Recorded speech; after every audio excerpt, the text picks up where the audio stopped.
Hallelujah. Thank you, Jesus, for the freedom, O Lord. Panginoon, nasaan nga po kami ngayon kung wala po kayo sa buhay namin? Nasaan po kami, Panginoon? Ano po ang kalagayan namin, Panginoon? Kung hindi mo po kami pinalaya at iniligtas, Panginoon. Lord, thank you. Can somebody praise the Lord and thank Him for the freedom that He has given you? Hallelujah. Thank you, Jesus, for setting us free from the powers of sin, from the power of the enemy. Hallelujah. Thank you, Lord, for setting us free, for setting the captives free, O Lord. Thank you, Jesus. Thank you, Jesus. Thank you, Jesus. Hallelujah.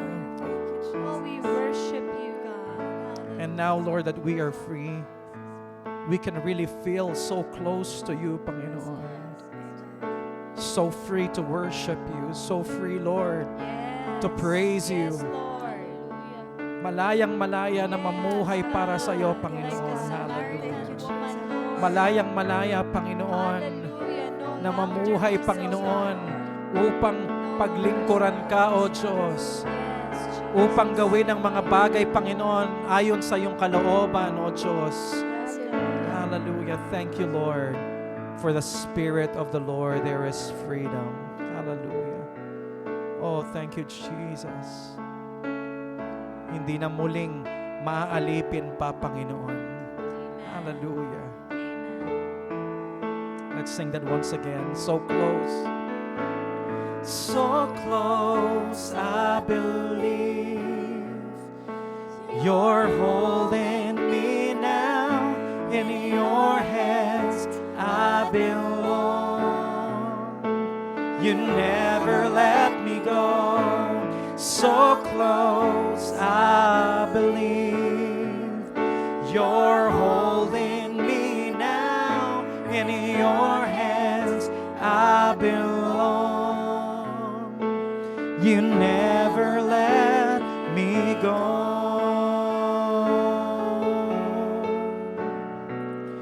You never let me go.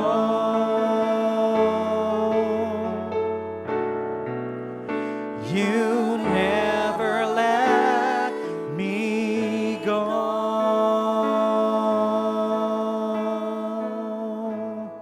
Thank you, Jesus. Lord, tapos na po ang mga panahon na kami po ay alipin ng kadiliman. Tapos na po ang panahon na kami po ay alipin ng kasalanan. Ngayon po, Panginoon, ay nai-enjoy po namin ang freedom na ibinigay mo sa amin. Hayaan mo pong ma-enjoy namin ang kalapitan mo sa amin, Panginoon. Yung pong mahigpit niyong yakap sa amin, Panginoon.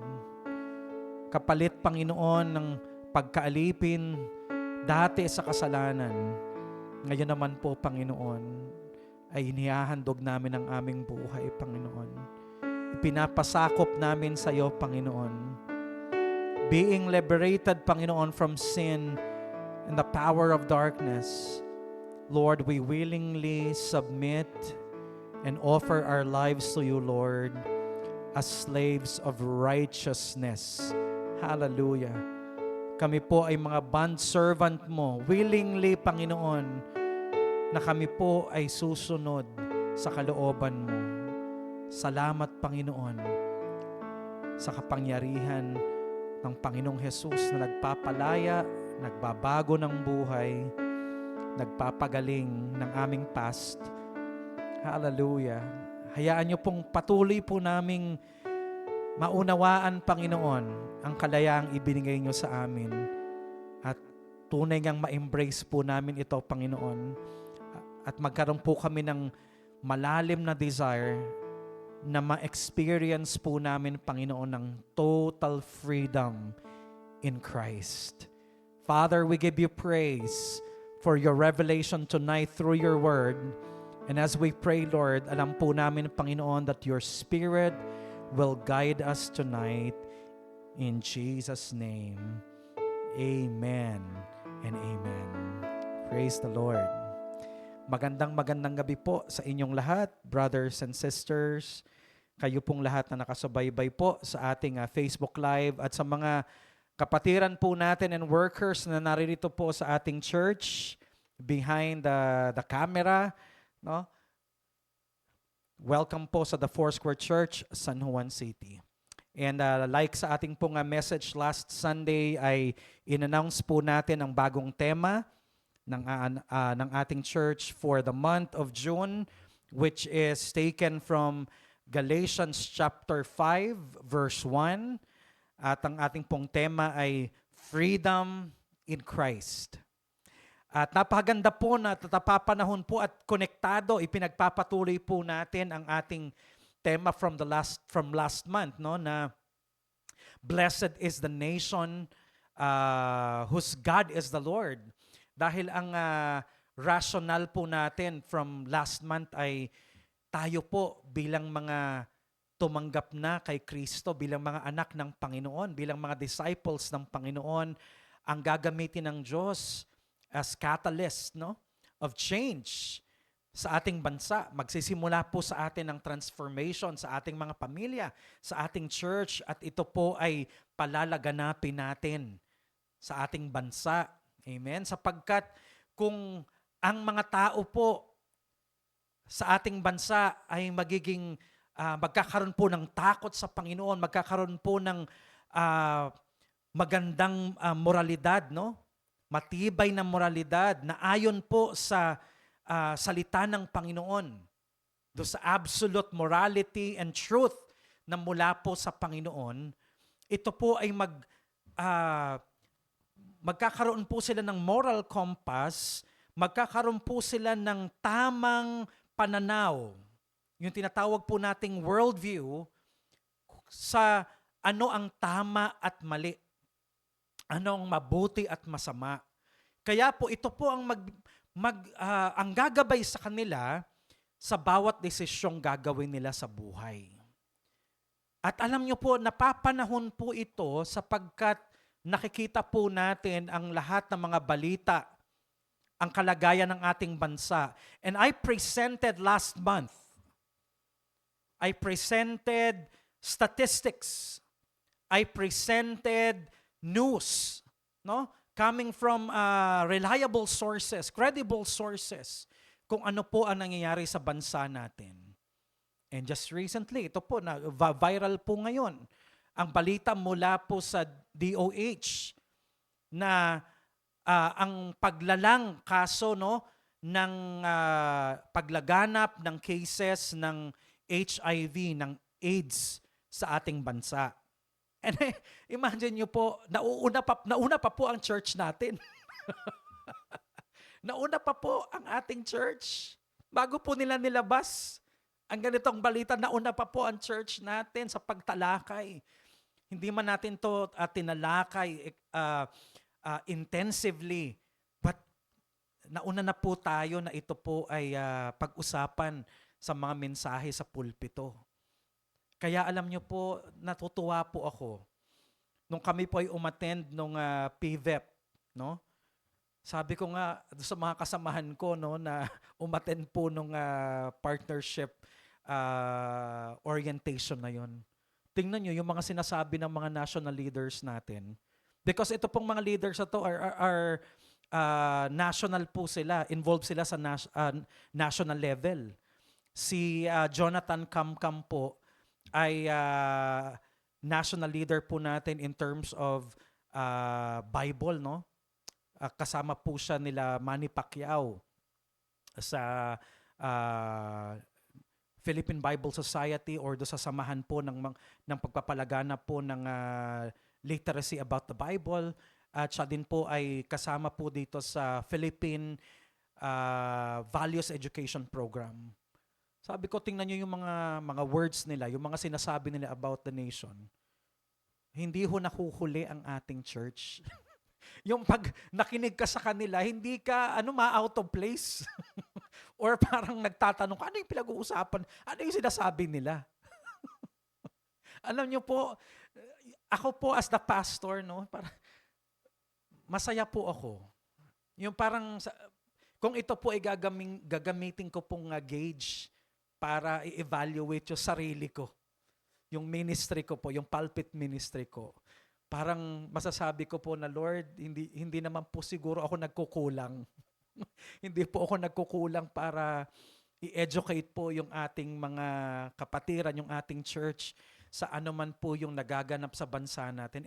And dito nyo po makikita, dito nyo po masisense na ang ating pong church ay nagfo-flow po sa Espiritu ng Panginoon. Na tayo po ay nagiging, yung ating pong, tayo po ay bukas. Yung paningin po natin, yung pagiging mapagbantay po natin sa nangyayari sa ating bansa, in a global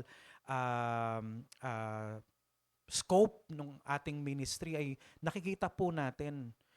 At ang church natin, hindi lang po natin ito pinag-uusapan, hindi lang po natin ito binabantayan, may ginagawa po ang church natin para po makatulong sa mga issues na ito. Unang-una, pinagpipray po natin, sinasama po natin ito sa panalangin natin. Pinag-uusapan po natin siya sa pulpito para magbigay po ng payo, magbigay po ng mga biblical principle kung papaano po ang church natin and all of us individually magiging bahagi po ng solusyon. Di po ba? At ano po ang ginagawa ng ministry ng church natin para makatulong po sa in a small scale sa makakaya po natin para sa maliit na paraan, no, sa makakaya po natin ay makatulong po tayo, no. Hindi, sabi ko nga po, hindi natin kaagad mababago ang ating bansa. But what can we do to address the issues, the social issues? Una, sa ating sarili, sa ating pamilya, sa ating community, sa ating city.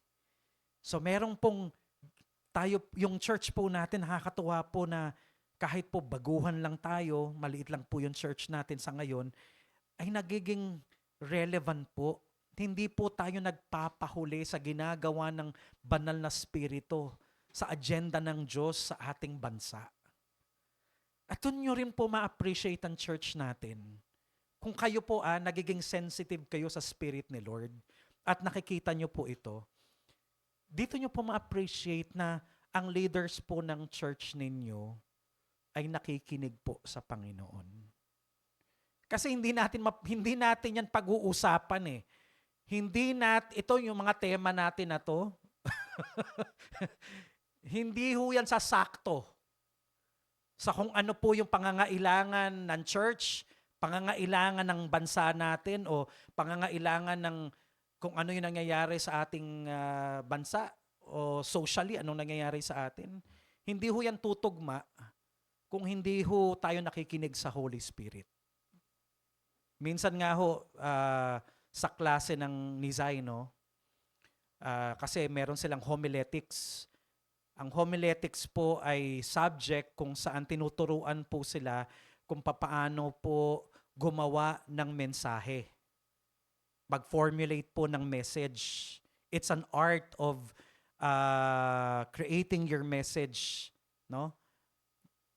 Point 1, 2, 3, mga ganun po. Kung paano bubuo ng title, no? Yung mga konteksto ng mensahe, yung ganun po. Tapos nagtanong po yung kanilang instructor. Ito po, naalala ko ito yung pagkatapos po ng election, yung klase nila after the election. So, tinanong sila, okay, anong mga naging message nyo nung May 11? Kasi 12 yung di po ba? 12 yung botohan. So, ano daw ang naging message sa church nung mga estudyante nung May 11? So, isa-isa tinanong. So, alam nyo po, ang daming sagot. O ganito po yung namin. Meron may Mother's Day na. Tapos meron pang nag-preach dahil nga daw sila ay Flores de Mayo. Ay, hindi ko kinikriticize I respect kung ano man yung nangyayari sa church nila, no? Kasi nga daw Flores de Mayo, so yun daw yung topic. So, sabi niya, di ba dapat kasi dahil election to, di ba dapat relevant tayo na sana nagbigay ang pastor nyo ng mensahe, giving guidelines about who to vote for, yung mga ganyan, about the nation. Tapos nakakatuwa kasi kahit nakikinig lang ako doon sa klase nila. 'Di ba? Anong sagot mo, Sister Zai? So, ilan lang ho, doon ho sa klase nila, ilan lang ho ang sumagot na about the country, about the situation ng bansa. Sabi ko nga, alam niyo yung linggo na yun, na nag-preach ako about, yun nga, about the election, masaya ho ako. Sa totoo lang. Sabi ko akong kinuha ako ng Panginoon anong week na yun. Sabi ko, masaya ako kasi kumbaga nakapag-iwan ako ng isang mensahe na nakatulong po sa mga tao kung nakapagbigay ng guidance kung paano sila boboto. Kumbaga hindi man natin sabihin na lahat sumunod. Di ba? Pero nakapagbigay tayo ng isang relevant na message na nakatulong po sa mga tao. Sabi ko, Lord, thank you so much. Kaya after nung result ng election, lumabas na po, masaya rin ako. Di ba? Kasi nakatulong tayo para ma-achieve. Somehow, kahit sabihin natin maliit lang yung congregation natin, nakatulong tayo yung ilang porsyento na yun na maaaring nagabayan, di ba? Sa tamang pagboto ay nakakontribute doon sa naging resulta ng ating eleksyon. And sabi ko nga po, nakita nyo po yung nakita nating moralidad na pinag-aaralan natin last month. Napakahalaga eh. Kasi imagine nyo itong nangyayaring, sabi ko nga kanina, balik ako dun sa news about yung pagtaas ng cases. Imagine mo, 40 to 50 cases a day. A day. Ha? A day. Hindi weeks or month, ha? A day. A day po ang sinasabi dito na pagtaas talaga ng cases ng HIV. Ano bang issue dyan? No? Sabihin na naman ng iba. Oh, nakikita ko nga yung mga mga post ng iba. Sinisisi na naman ng religion. Bakit sinisisi ang Christianity? Ba't sinisisi ang religion? Tayo nga yung nagtuturo ng abstinence. Tayo nga yung nagtuturo ng mabuting moralidad. 'Di ba? Bakit tayong sinisisi? Ang root cause niyan, tingnan nyo, pinag-usapan na natin. Morality Di po ba? Diniscuss natin yan. Yan yung homosexuality. Saan yan? Ang bottom line yan, moralidad. Moralidad po ng mga tao. Yung mga kabataan, kahit sabihin po natin na magturo kayo ng sex education dyan, kung wala pong proper morality, values, good moral, ang mga tao, kahit turuan mo yan, bigyan mo ng knowledge yan, kung walang proper values, moral, walang takot sa Panginoon, wala rin Wala po. Sa totoo lang po. Ang dami-dami pong educated people, no? Dami-daming graduate, ang dami-daming nakapag-aral. Pero wala pong moralidad, no? Bagsak po ang kanilang moralidad. Tingnan niyo po yung mga nasa nasa gobyerno natin. Mga lawyers yan, yung iba dyan. Mga nakapag-aral yan. Sabihin natin pong mga may iba't ibang degree yan. Pero sila pa po ang Lagi naghahanap ng loophole para po ma-hack yung system, mahagawa ng mga illegal na bagay. Di po ba? Wala pong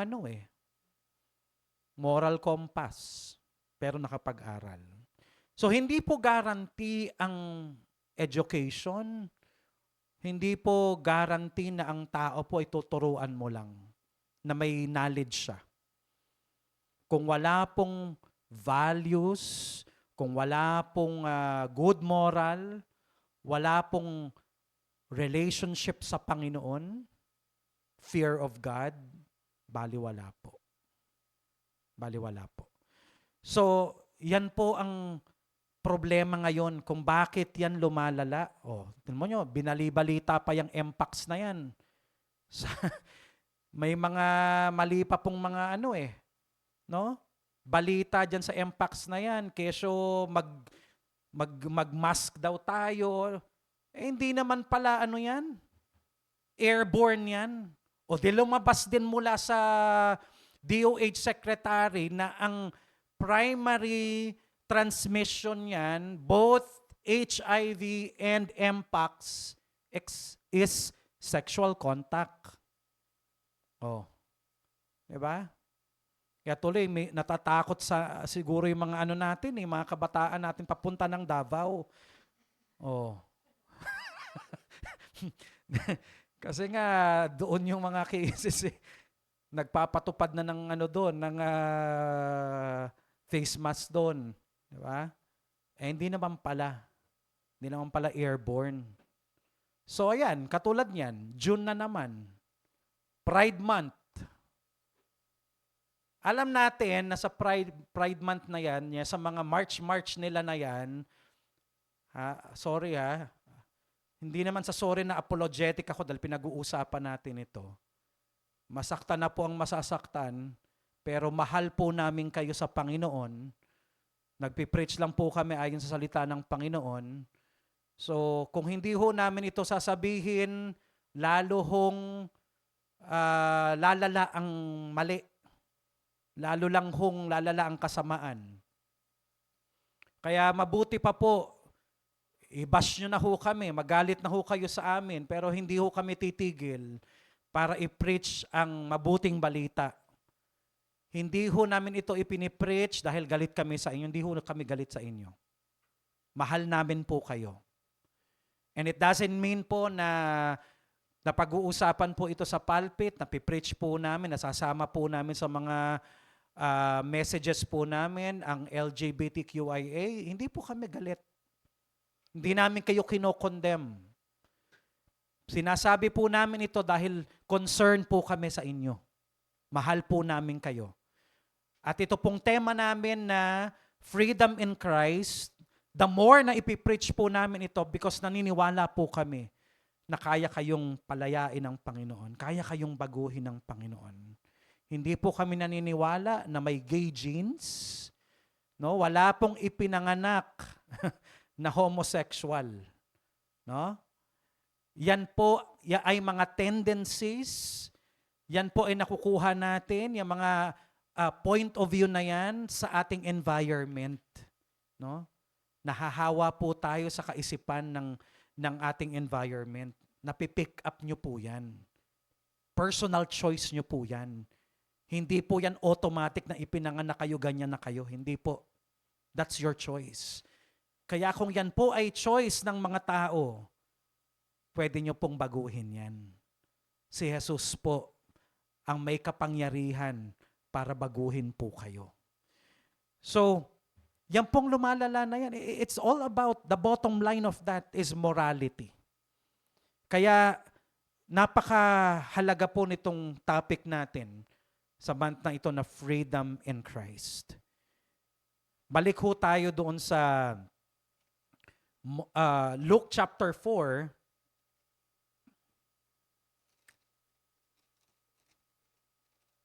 verse 18.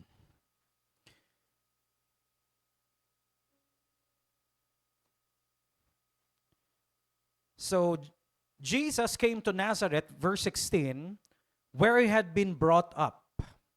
And as his custom was, he went into the synagogue on the Sabbath day and stood up to read.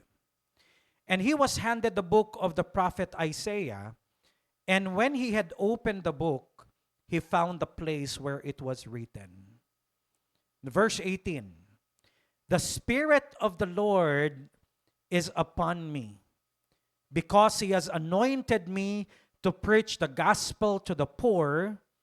He has sent me to heal the brokenhearted, to proclaim liberty to the captives, and recovery of sight to the blind, to set at liberty those who are oppressed, to proclaim the acceptable year of the Lord. In other translation, yung to proclaim the acceptable year of the Lord, ito po ay the Jubilee year of the Lord. So yan po ay quoted from specifically from Isaiah chapter 61. So tingnan po natin yan. Tingnan po natin from the original text sa Isaiah chapter 61 verse 1. The Spirit of the Lord God is upon me, because the Lord has anointed me to preach good tidings to the poor. He has sent me to heal the brokenhearted, to proclaim liberty to the captives, and the opening of the prison to those who are bound. Ulitin ko lang po yung dalawang sentences na yon. To proclaim liberty to the captives, and the opening of the prison to those who are bound. Verse 2, to proclaim the acceptable year of the Lord and the day of vengeance of our God, to comfort all who mourn. So mapapansin po ninyo, comparing it doon po sa Luke chapter 4, hindi itinuloy ng Panginoon ang pagbasa niya doon sa last sentence. Tinapos lang po ni Jesus Christ yung pagkabasa niya doon sa to proclaim the acceptable year of the Lord. Hindi po niya itinuloy doon sa and the day of vengeance of our God. Ang tawag po sa year natin is Anno Domini. Nang ibig sabihin po is the year of our Lord. After po ng pagkapanganak ng Panginoon, yung mga scholars po na nag-devise ng ating kalendaryo, kasi from Julian, inayos po nila yan, no? From, nakita po natin from BC, year before Christ, naging AD na po. Akala natin after death. Yung AD, akala natin after death. Hindi po. Ano po yung Latin word po yun? AD na Anno Domini, na ibig sabihin po the year of our Lord, the year of the Lord or our Lord. Dahil nga po dito, to proclaim the Jubilee year of the Lord or to proclaim the acceptable year of the Lord. Nung binasa po ng Panginoong Hesus yun, doon sa Luke chapter 4, the next thing na sinabi po ng Panginoon doon sa Luke chapter 4, so after closing the book, and gave it back to the attendants, of verse 20, and sat down, and the eyes of all who were in the synagogue were fixed on him. Bakit, anong sabi ko nung dati na pinag-aralan na po natin ito eh, bakit lahat ng mga tao doon nagtinginan kay Jesus? Una po, naupo si Jesus. Naupo si Jesus. Saan umupo si Jesus? Bakit nagulat yung mga tao nagtinginan sa kanya? Naupo po si Jesus doon sa seat of Moses. na yung seat of Moses na yon ay inilalaan po nila. Wala pong ibang naupo doon. No? Na, nakalaan po yung upuan na yon sa prophesied prophet. Kasi sabi po ni Moses sa Exodus, no, na merong pong darating na prophet na kasunod among you. Sabi ni Moses, God will raise up a prophet like me among you, and you will listen to his voice. So, inilaan po nila yung upuan na yon, doon sa prophet na darating. So, naupo si Jesus doon sa seat of Moses. And then, sa verse 21, sabi niya, and he began to say to them, today, this scripture is fulfilled in your hearing. Ngayon, itong binasa ko from Isaiah 61, although ito po, kino-quote ko lang po kasi ngayon in the modern Bible, meron na pong may chapters na po, may division na po ng chapters and verses. But of course, in the original autographs, yung po yung tawag natin doon sa original na unang isinulat yung Bible ng mga authors. Autographs po yun. Yung manuscript, Sisters Zai, is the recopy. Ang tawag doon manuscript. Okay? Pero ang tawag po doon sa unang-unang isinulat ng author, autographs po. Okay? So, nung binasa po ni Jesus Christ yung Isaiah 61 verses 1 and 2, sinabi ni Jesus Christ, today, this is fulfilled in your hearing. So, sinasabi ni Jesus na parito ako, anointed by the Holy Spirit. The Spirit of the Lord is upon him. He is filled with the Holy Spirit. God has anointed Jesus Christ. Ano po yung mga items doon sa binasa niya na sinasabi niyang today is fulfilled in your hearing? Number 1, sabi po niya, to preach the gospel to the poor. Naparito ako para ipamalita ang mabuting balita sa mga mahihirap. To preach the gospel to the poor. He sent me to heal the brokenhearted, to proclaim liberty to the captives, and recovery of sight to the blind, to set at liberty those who are oppressed, to proclaim the acceptable year of the Lord. Sabi niya, nangyari na ito ngayon. Ngayong naririto na ako, sabi ni Jesus, itong lahat ng mga items na to sa Isaiah 61 verses 1 and 2 are fulfilled. Now, na-fulfilled na ito. So, nakita natin, naparito pala ang anak ng tao, naparito pala si Jesus para mag-preach ng mabuting balita about the gospel of the kingdom of God. Para pagalingin po ang mga broken-hearted. Para palayain po ang mga prisoners, ang mga captives. Para magbigay ng paningin sa mga bulag. Para po palayain ang mga oppressed. At ideklara po ang Jubilee year ng Panginoon. Discuss ko po muna saglit yung Jubilee year of the Lord. The Jubilee year of the Lord speaks of the 50 years. Every 50 years.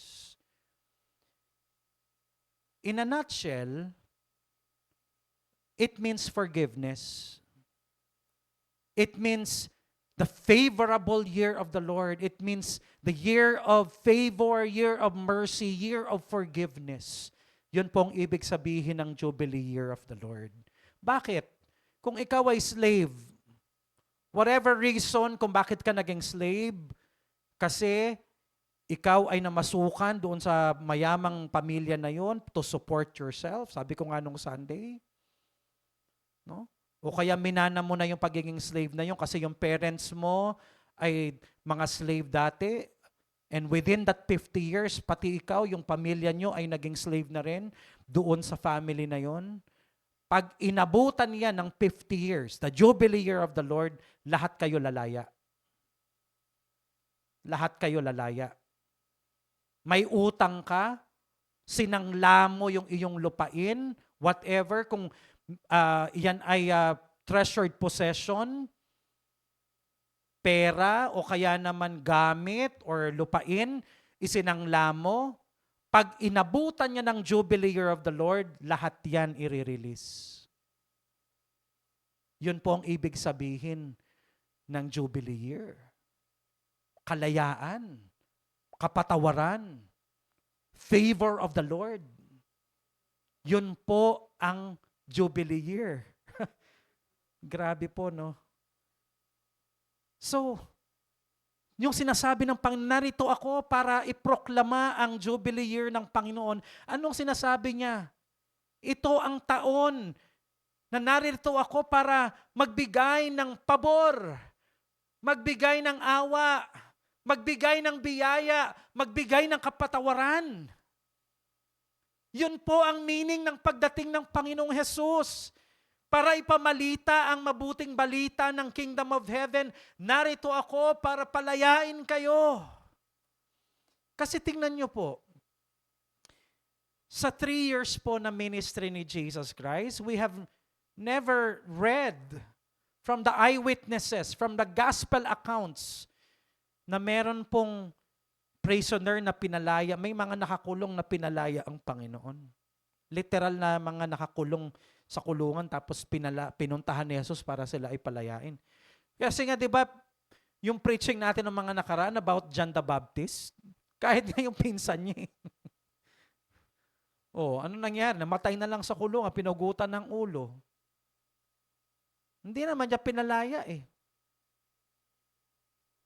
Right?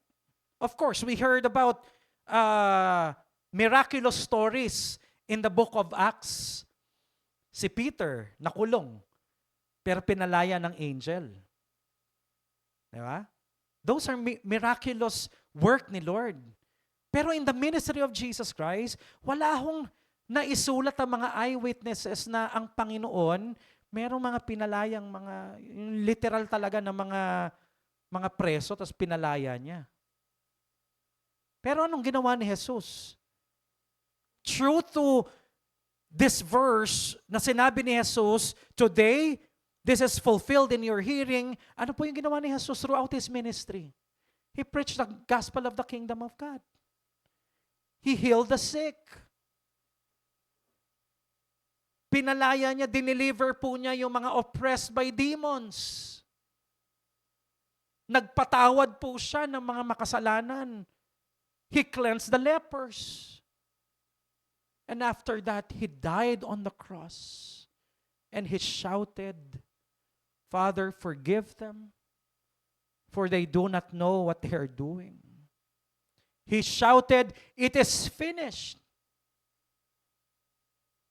And what it means is, He paid our penalty in full. Yung tetelestai na yun, ibig sabihin, Panginoon, bayad na. Tapos na. It is paid in full. Alam niyo po, isa sa salita ng salvation, kasi maraming words to describe salvation eh. Di po ba?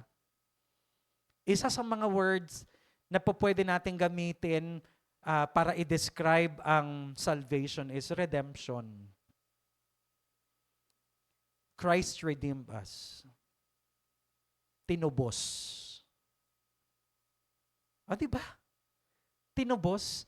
Ibig sabihin, yung tetelestai na yun, binayaran na ng Panginoong Jesus eh. Through His blood. Through His life. Kaya sabi ni Paul sa mga taga-Korinto, you are purchased by the blood of Christ. You are not your own. Tayo po ay mga pag-aari na tayo ng Panginoon. Because we were purchased by the blood of Christ. Tayo po ay pag-aari na ng Panginoon. Kasi niredeem tayo eh. Tinubos tayo eh. Ano pong ibig sabihin nun? Na tayo po ay niredeem. Dahil po sa ating mga kasalanan, ay we need to pay the penalty for our sins. Merong kaukulang kaparusahan. 'Di ba? Sabi, kung titingnan niyo po yung batas natin, pag ikaw ay naka-violate ng batas natin, meron niyang criminal at may civil yan. Liability. May babayaran ka na penalty kasi kailangan mong bayad ng danyos. Halimbawa, sabihin na natin yung ngayon kasi usong-uso yung mga road rage o yung mga violation dahil nga may NCAP na. Ayun, nakaraan, di ba? May tricycle eh. Nasagi nung kotse. Napitik siya nung kotse, gumewang siya, tapos napunta siya sa kabilang lane, may truck na kasalubong, di ngayon, nabangga siya nung truck. Daming patay. Di ngayon, anong mangyayari doon? Siyempre, may liability. May namatay, magbabayad ka doon sa mga pamilya nung namatayan, tapos dahil may criminal liability doon, makukulong pa. So parang ganun din po tayo eh. Yung mga kasalanan po natin, spiritually speaking, may penalty yan. May penalty po yan. So, anong ginawa ni Jesus Christ sa cross? Jesus Christ satisfied the justice of God.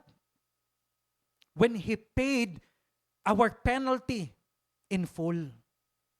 Binayaran ni Jesus yung penalty ng mga kasalanan natin. Kaya po, kapag tinanggap po natin si Jesus bilang Panginoon at tagapagligtas natin, nalawa yan eh. Pinatatawad po tayo sa ating mga kasalanan, magagawa po ng Diyos na patawarin po tayo sa kasalanan natin. Bakit? Binayaran na ni Jesus eh. Hindi na natin pagdurusahan yung penalty ng sin natin kasi si Jesus Christ nang umako nung kasalanan natin, nung penalty natin. Yung death ni Jesus Christ on the cross meant na bayad na po tayo. Absuelto na tayo sa penalty. Pangalawa, we can live freely without guilt doon sa mga kasalanan na yon. Bakit? Nilinis na rin tayo ng Panginoon sa ating mga karumihan. Kasi may contaminating effect yung ating mga kasalanan eh. Yung ating kasalanan, nako-contaminate tayo, may karumihan po yun. And because of the blood of Jesus, hindi lang nagbayad, naglilinis din po ito ng ating kaluluwa. So ganun po ang redeem.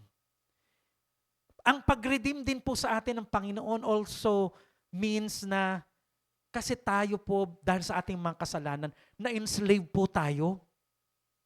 When you read John chapter 8, bakit sinabi ni Jesus na you will know the truth and the truth shall set you free? At bakit din ni Jesus sinabi na if the Son set you free, you are free indeed? Kasi ang sinasabi ni Jesus Christ dito, ang gumagawa ng kasalanan ay alipin ng kasalanan. Tayo po na mga nagkasala, we are slave to sin.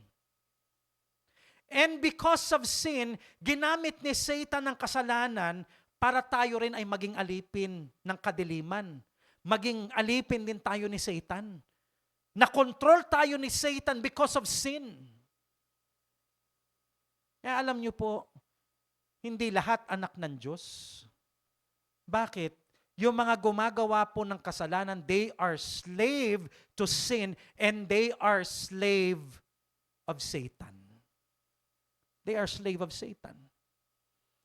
Kaya napakahalaga po ng word na redeem, ng salvation.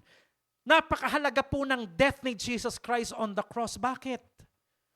Pag sinabi nating redeem, because we are slaves to sin and we are slaves to Satan, Pinayaran na tayo ng Panginoon. And yung message natin nung Sunday, na Emancipation Proclamation, nung dumating si Jesus, namatay siya sa krus ng Kalbaryo, muli siyang nabuhay.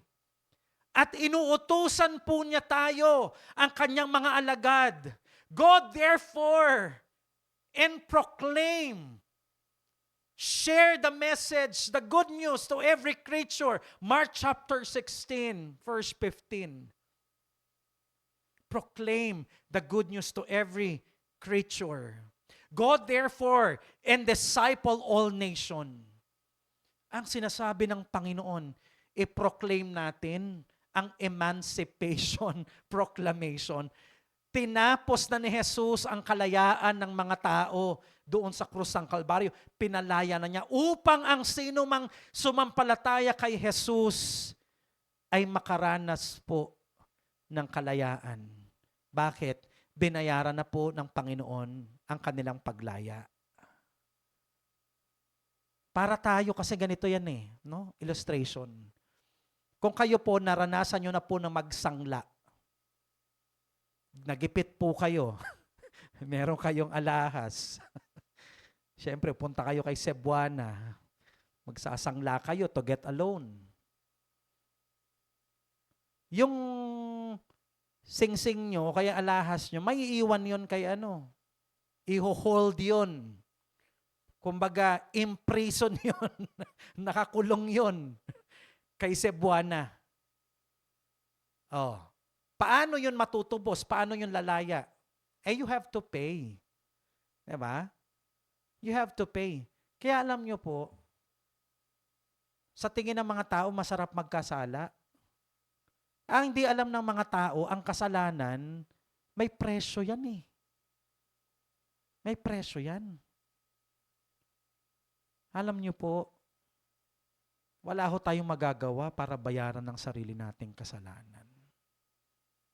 Wala ho tayong magagawa para makalaya tayo from the slavery of sin or from the slavery of Satan. Pero alam niyo po, yung finished work ni Jesus Christ, yung victory niya sa cross, yun po ang tumapos. Yun po ang nagbayad para ang mga tao po ay makalaya.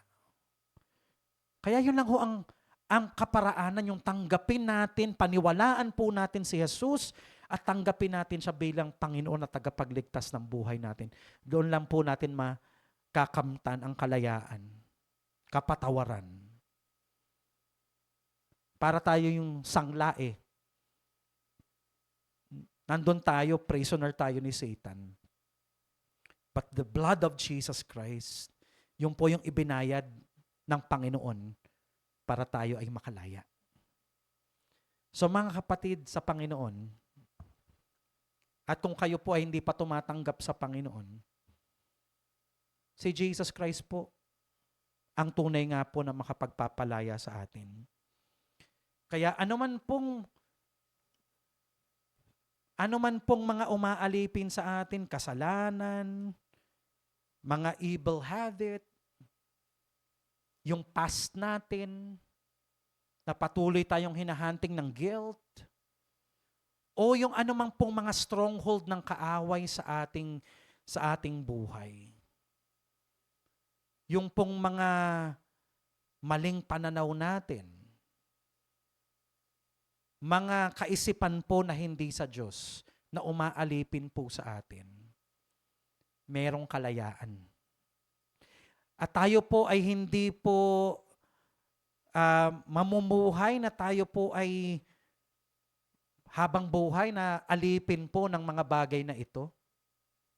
Wag ho tayong pumayag na ilang taon na tayong Kristiyano, alipin pa rin tayo ng mga iba't iba pong mga bagay na umaalipin sa atin. Ganito po kahalaga itong tema na to, na nais po nating himay-himayin for the month of June. Nawa po, ito po mahal na mahal tayo ng Diyos. Ito po, ramdam na ramdam ko po yung pagmamahal ng Diyos sa atin. Kasi kung hindi tayo mahal ng Diyos, hayaan lang tayo ng Panginoon na, sige, bahala ka dyan. Patuloy ka magpaalipin dyan sa mga bisyo mo, magpaalipin ka sa mga bad habit mo, magpaalipin ka dyan sa mga hindi magagandang bagay sa buhay mo. Manatili kang paralyzed. Manatili kang idle o kaya naman ay hindi magpapagamit sa Panginoon. Hindi mo marating yung destiny mo. Hindi matransform ang buhay mo para ma-reach mo yung full potential mo and full blessing mo sa Panginoon. Kasi ang daming mga bagay na nag-hold back sa'yo. Ang daming mga bagay na, alam mo yon, kadena na nakatali sa'yo na every time na gusto mong gawin yung kalooban ng Panginoon, every time na gusto mong maglingkod sa Panginoon, every time na gusto mong abutin yung ipinagagawa ng Diyos sa'yo, merong laging humahatak sa'yo. Kapatid, di ka ba napapagod? Pwede kang lumaya. May kapangyarihan ng Panginoong Jesus para tayo po ay palayain. But it is our decision.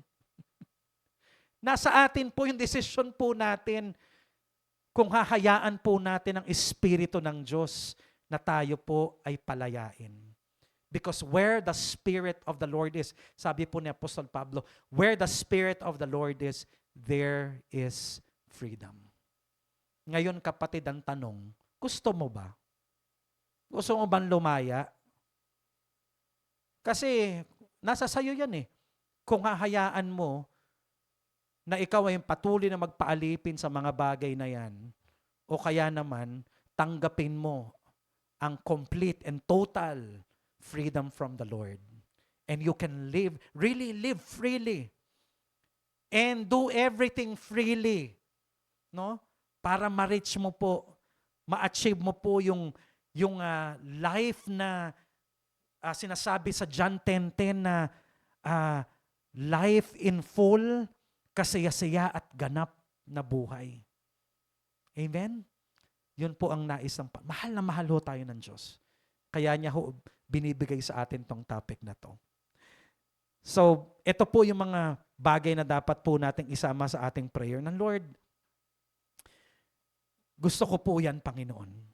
Let's agree to the agenda of the Holy Spirit for us this month. Na Lord, gusto ko yan. Gusto ko yan, Panginoon. Yung sinasabi mong freedom na yan. Lord, ano po ang gagawin ko? Lord, ano po ang gagawin ko para makuha yan?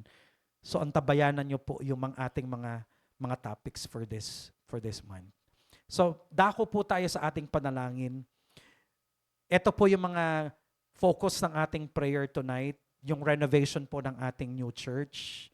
Pag-pray po natin na marami pa po na mag-volunteer no, sa paglilinis para ma-experience nyo naman yung joy na naging bahagi po kayo ng ating new church. Okay? We thank you po sa pagbibigay po ninyo. We thank you po sa pagpipray ninyo. Pero iba rin po yung joy na naging bahagi po kayo, nag-volunteer kayo, kahit nagwalis po kayo doon, nagpintura kayo, or anything na magagawa po ninyo. Hindi naman ho natin pinipilit na gumawa kayo ng mabibigat na bagay doon. Diba? Ano ba yung magagawa mo? Tanungin mo sarili mo, ano ba yung kaya ko?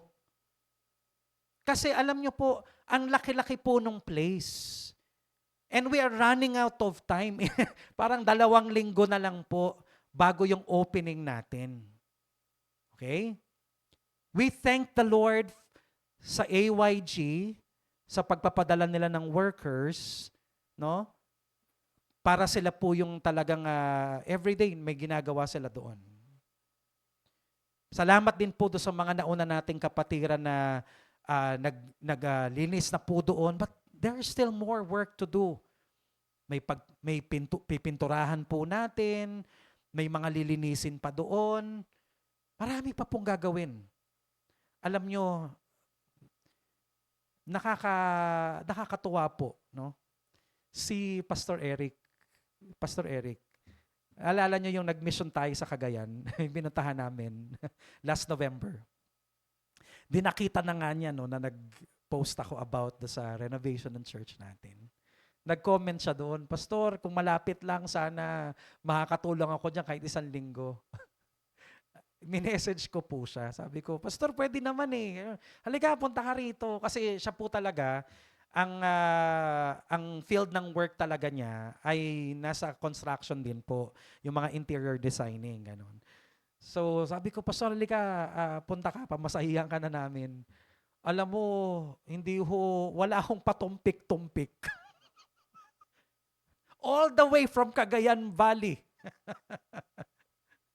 Nasa biyahe na po siya ngayon. Papunta ng Manila. Alam mo na, nahihiya ako ng kaunti. No? Nahihiya ako ng kaunti kasi hindi naman taga-church natin, hindi naman member ng church natin. Eh, sino to para mag-care sa atin, sa church natin? Eh, tayo po, mga kapatid, tayo yung mga taga-church eh. Tayo po yung member ng church natin eh. Bakit naman ibang tao pa ang magmamalasakit sa paglipat natin sa bago nating church?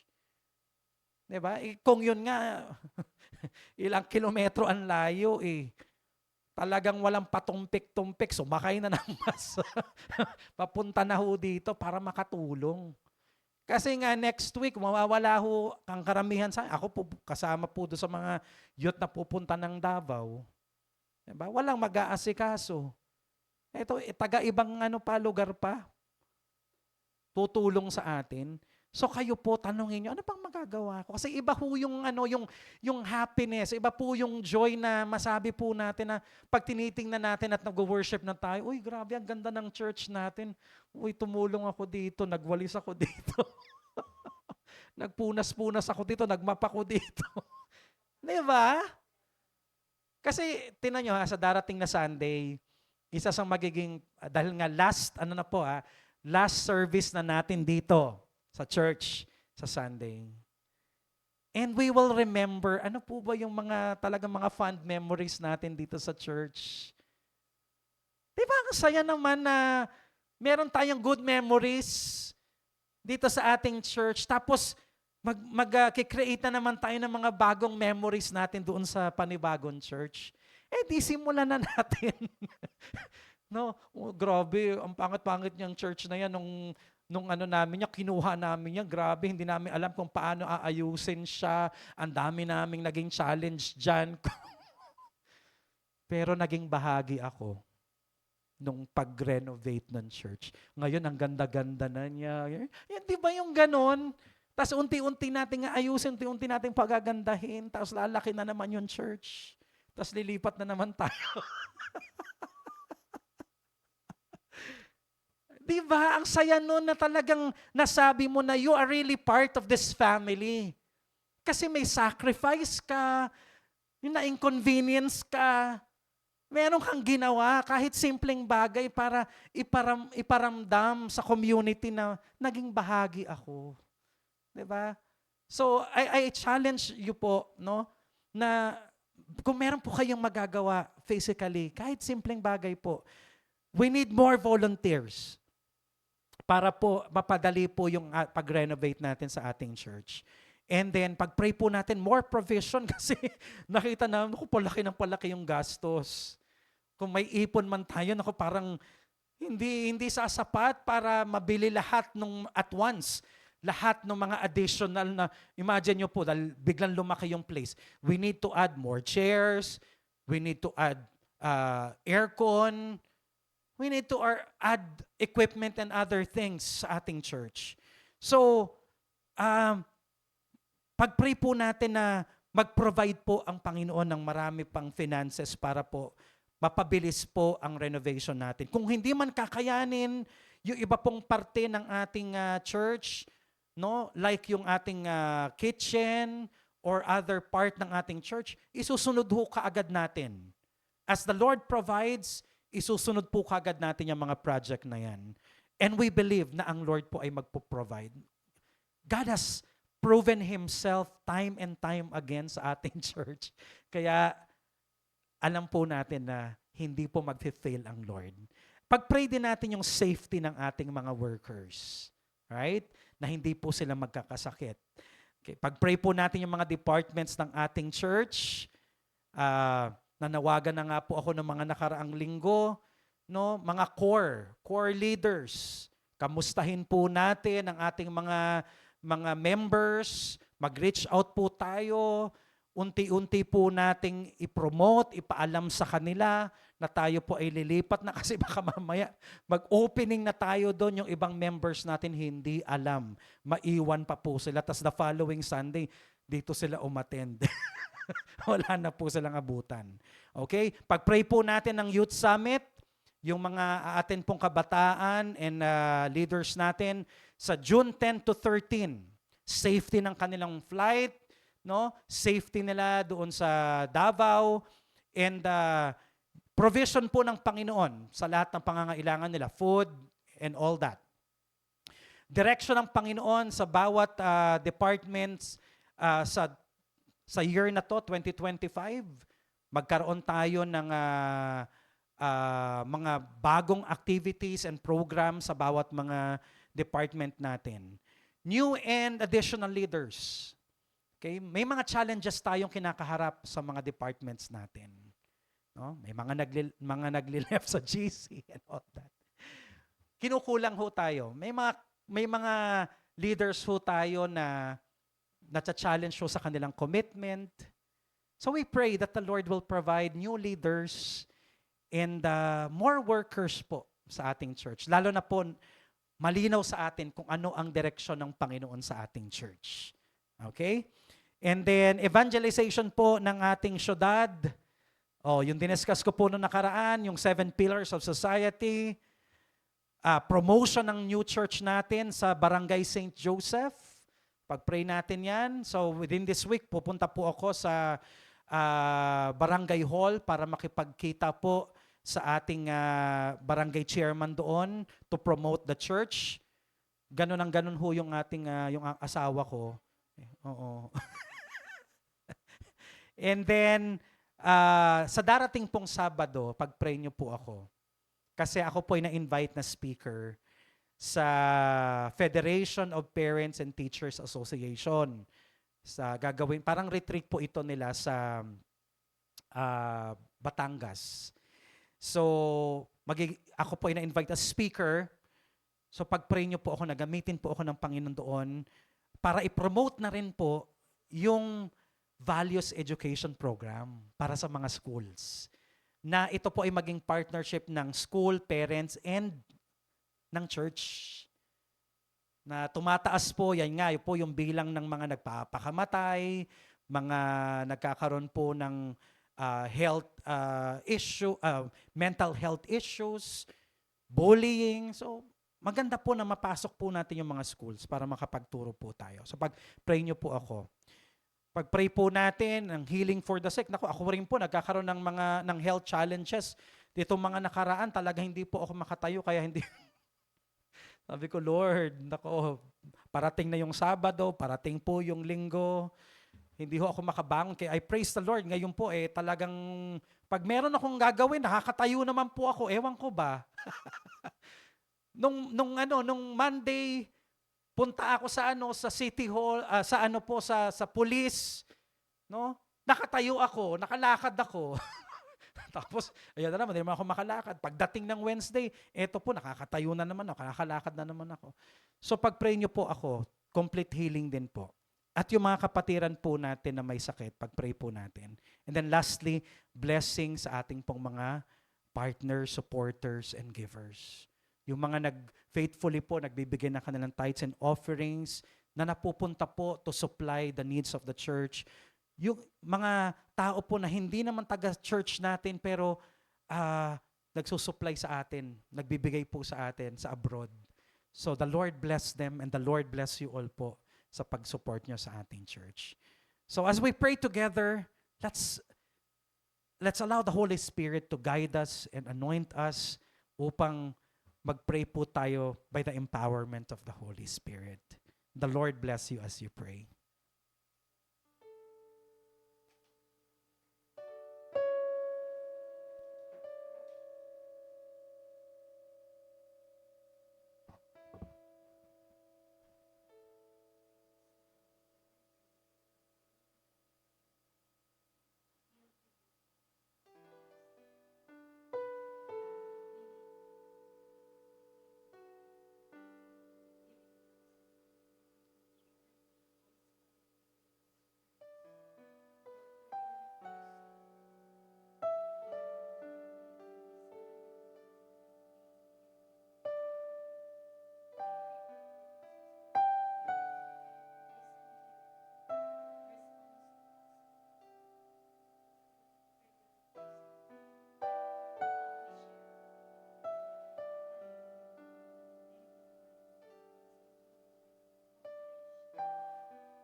You deserve the glory and the honor. Lord, we lift our hands in worship as we bless your holy name. You deserve the glory and the honor.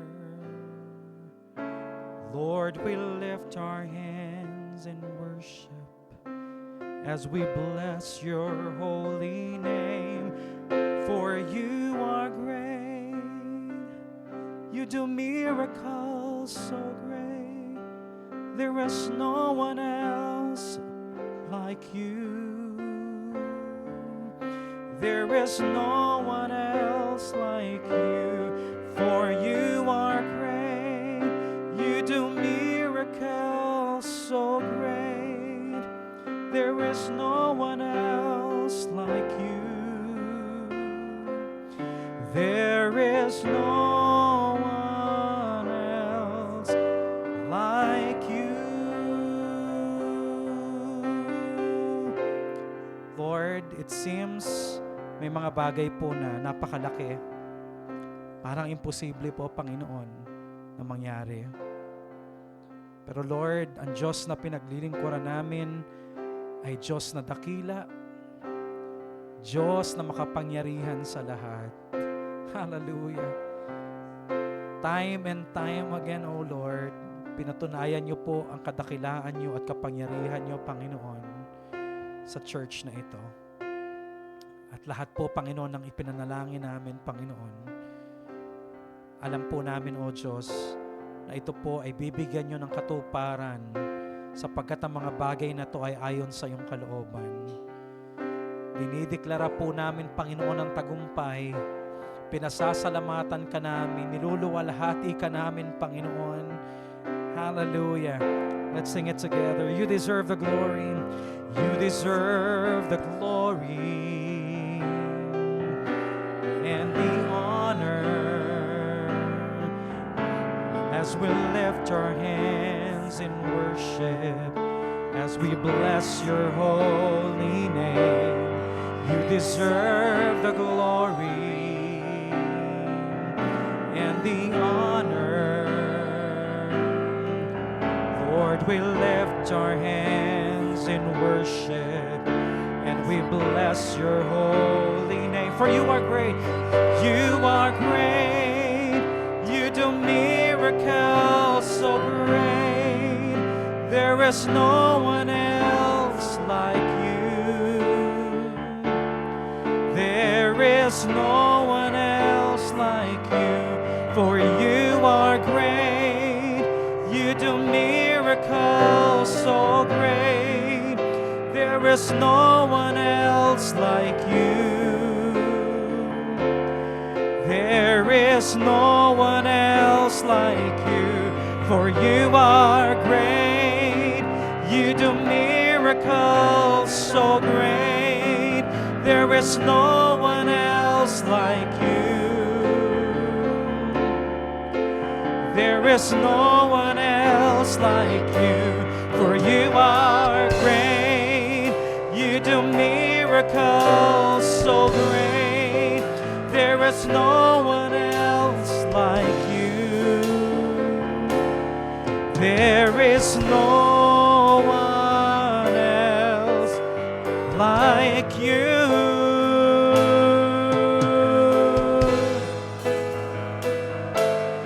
There is no one else like you.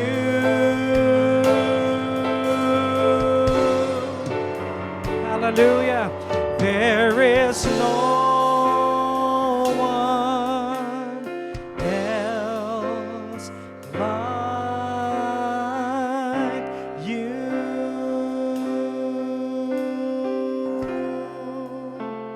Thank you, Lord. Thank you, Lord. Wala kang katulad, Panginoon. Wala nang papantay sa iyo, Diyos. Wala nang hihigit sa iyo, Panginoon. Salamat, Panginoon, sa kapangyarihan mo. Wala pong imposible sa iyo. Walang anumang bagay na mahirap para sa iyo, Panginoon.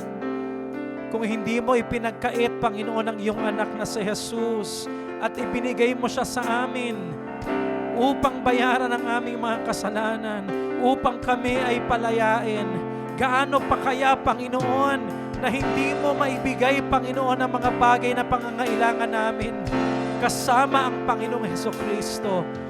Lord, wala pong anumang mahirap na bagay para sa iyo. Lord, ano po ba ang halaga ng mga pangangailangan ito, Panginoon? Maibibigay mo po ito sa amin. Panginoon, salamat po sa patotoo mo, Panginoon, sa iglesyang ito, O Diyos, na maraming panahon, maraming pagkakataon, maraming beses, Panginoon, na pinatunayan mong iyong himala, O Diyos, sa iglesyang ito. Kaya, Lord, naniniwala po kami, Panginoon, na itong mga pinagpipray namin ay maliit na bagay lamang sa iyo, Panginoon. We thank you, Lord, sa success ng aming renovation. Pagpalain niyo po, Panginoon, even yung mga tao po, Panginoon, na ginagamit mo para ito po ay maisakatuparan, Lord. Yung mga tao, Panginoon, na nagde-design, gumagawa, Panginoon, Lord, lahat po sila ay pagpalain niyo, Panginoon. Surprise them with your blessings, O God. Yung mga supporters, Panginoon, ng church, hallelujah, lahat po ng mga nakikiisa, Panginoon, at volunteer, O Lord, to help. Lord, bless them mightily, O Lord, in the name of Jesus. At lahat, Panginoon, ng aming mga panalangin itinaas sa iyo, merong pong katagumpayan sa pangalan po ni Jesus. Amen and amen. Thank you, Lord. Thank you po for joining us to pray for our church, to pray po sa mga concerns ng ating church. And see you po next Sunday as we celebrate the goodness of the Lord sa ating church, sa mga ginawa po niya sa atin, sa mga blessings niya sa atin dito po sa ating dating church. And as we move on to a new location, nagse-celebrate din po tayo. So, last Sunday na po natin dito sa ating church. See you all po, and let's commemorate and remember the goodness of the Lord. The Lord bless you all po.